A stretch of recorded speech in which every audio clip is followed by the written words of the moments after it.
नमस्कार, स्वागत है आप सभी को। आज की विषय है भगवान आए अपना हिस्सा लेने। किसी गांव में मक्खन बेचने वाला एक व्यापारी मक्खन लाल रहता था। वो स्वभाव से बहुत कंजूस था, लेकिन जो भी काम करता था बड़ी मेहनत और ईमानदारी से करता था। उसके मक्खन को लेने के लिए लोग दूर दूर से आते थे। एक दिन उसकी दुकान पर उसका जीजा और बहन आए। वे सीधा वृंदावन से आए थे। वे उसके लिए लड्डू गोपाल जी को लेकर आए थे। बोले इनको घर लेकर जाना और इनकी प्राण प्रतिष्ठा के साथ पूजा करना। मक्खन लाल बहुत ही कंजूस प्रवृत्ति का था। वह सोचने लगा कि अगर घर लेकर जाऊंगा तो मेरी बीवी इस पर श्रृंगार और पूजा में खूब खर्च करेगी। इसीलिए उसने कहा कि मैं इसको दुकान पर ही रखूंगा। उसकी बहन ने कहा कि तू सुबह जब दुकान पर आया करेगा तो लड्डू गोपाल को दुकान से ही थोड़ा सा मक्खन निकाल कर भोग लगा दिया कर। यह सुनकर मक्खन लाल थोड़ा सा हैरान हो गया कि अब इसके लिए भी मुझे मक्खन निकालना पड़ेगा, लेकिन फिर भी उसने अपनी बहन को हाँ कर दी। अगले दिन जब वह दुकान पर आया तो उसको याद था कि मक्खन का भोग लगाना है, लेकिन वह कहता कि कोई बात नहीं, अभी कल ही तो इसको लाए हैं, मैं अभी 2 दिन बाद लगाऊंगा। उसने कहा, गोपाला अभी तो तुम खाकर आया होगा, मैं 2 दिन बाद तुझे भोग लगा दूंगा। ऐसा कहते कहते उसको 2 हफ्ते बीत गए, लेकिन वह कंजूस मक्खन लाल रोज ही आनाकानी करने लगा। एक दिन जब वह मक्खन लाल सुबह दुकान पर आया तो उसने देखा आधा मक्खन ही गायब है। वह सोचने लगा ऐसा कैसे हो गया, माखन कम कैसे हो गया। जितनी बिक्री रोज मक्खन की होती थी, दाम तो उसको उतने मिल गए, लेकिन फिर भी उसके मन में उथल पुथल मची रही। आधा मक्खन कहाँ चला गया। अब तो रोज का यही नियम हो गया, आधा मक्खन रोज गायब हो जाता था। मक्खन लाल को बहुत चिंता हुई। वो सोचने लगा कि आज रात को मैं दुकान पर ही रुकूंगा और देखूंगा कि मक्खन कौन लेकर जाता है। उस दिन वह दुकान पर ही रुक गया और आधी रात को देखता है कि एक बालक मक्खन के मटके के पास बैठकर दोनों हाथों से मक्खन खा रहा है। मक्खन लाल हैरान हो गया कि ये बालक कहाँ से आया, कौन इसको लेकर आया, इसके माँ बाबा कहाँ है और यह दोनों हाथों से मक्खन खा रहा है जैसे इसी की दुकान हो। उसको बहुत गुस्सा आया। वह जाकर उस बालक को पकड़ता है और कहता है, अब नहीं छोड़ूंगा, पकड़ लिया, अब नहीं छोड़ूंगा। तो वह बालक दोनों हाथे से तब भी मक्खन खाता रहता है। बालक ने कहा कि हाँ हाँ, छोड़ियो मत मक्खन। मक्खन लाल सोचता है कि इतना हठी बालक है, यह तो डर भी नहीं रहा, जरूर इसके साथ कोई आया हुआ है, मैं इसको देख कर आता हूँ। ऐसा कहकर उधर देखने गया और जब वो वापस आया तो वह बालक गायब हो चुका था।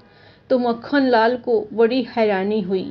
एकदम से बालक कहाँ चला गया, मन महसूस कर बैठ गया। अगले दिन उसके घर जीजा और बहन आए हुए थे तो उसने उनको सारी बात बताई कि मेरी दुकान से आधा मक्खन रोज गायब हो जाता है।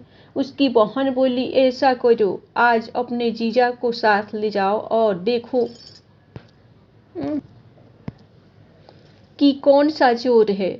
जब रात को जीजा और साला दुकान पर छुपकर बैठकर देखने लगे कि कौन आया है, तभी उन्होंने देखा कि एक बालक मटके के पास बैठकर दोनों हाथों से मक्खन खा रहा था। तभी वह दोनों उस बालक को पकड़ लेते हैं और कहते हैं कि कौन हो तुम, कहाँ से आए हो और ये मक्खन क्यों खा रहे हो। वह बालक बोला, मैं तो वृंदावन से मक्खन लाल की दुकान की मक्खन की खुशबू के कारण ही तो यहाँ आया हूँ और तुम लोग मुझे मक्खन खाने से रोक रहे हो। वह और उसका जीजा एक दूसरे का मुंह देखने लगते हैं कि यह क्या लीला है। ये छोटा सा बालक इतनी दूर वृंदावन से मक्खन चोरी करने के लिए आया है। वह पूछते हैं, तेरे मैया बाबा कहाँ है। उसने कहा कि वो तो वृंदावन में ही है। मैं तो यहाँ मक्खन खाने के लिए आया हूँ। मक्खन लाल कहता है कि तू तो मेरा घाटा करवा रहा है। वह कहता है कि क्या मक्खन बेचते हुए तुम्हें कभी घाटा हुआ? तुम्हें तो उतने ही पैसे मिलते हैं। हाँ, यह तो बात सही है। मक्खन लाल सोचता है ये कैसे हो रहा है। मक्खन लाल अपने जीजा को कहता है इसको पकड़ कर रखिए, मैं इधर उधर देखता हूँ, जरूर इसके साथ कोई है। जब वो इधर उधर देखता है तो उसे वहाँ कोई नहीं मिलता है और आकर देखता है कि वह बालक भी वहाँ नहीं है।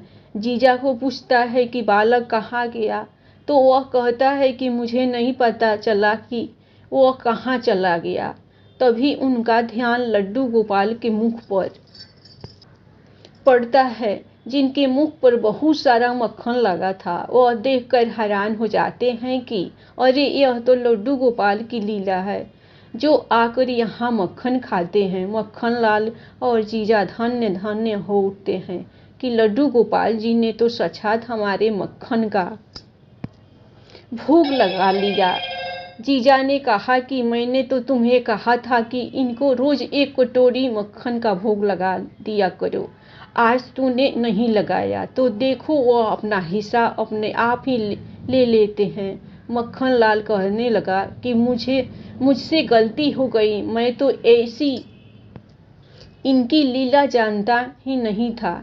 अब तो मैं रोज इनको माखन का भोग लगा दिया करूँगा और रोज नियम से इनकी पूजा भी किया करूँगा। ऐसे हैं हमारे लड्डू गोपाल, जो इनको चाहिए वह प्यार से नहीं तो हक से भी ले लेते हैं। मक्खन लाल की ईमानदारी और मेहनत की कमाई थी। चाहे वह कंजूस था, लेकिन उसके मक्खन की खुशबू में मेहनत और ईमानदारी थी। इसलिए गोपाल जी वृंदावन से मक्खन खाने के लिए मक्खन लाल की दुकान पर खींचे चले आए। बोलिए लड्डू गोपाल की जय। धन्यवाद। कहानी आप लोग को पसंद आए तो भगवान आए अपना हिस्सा लेने इस कहानी के नाम पर और भगवान के लिए दिल खोलकर लाइक सब्सक्राइब जरूर कीजिएगा।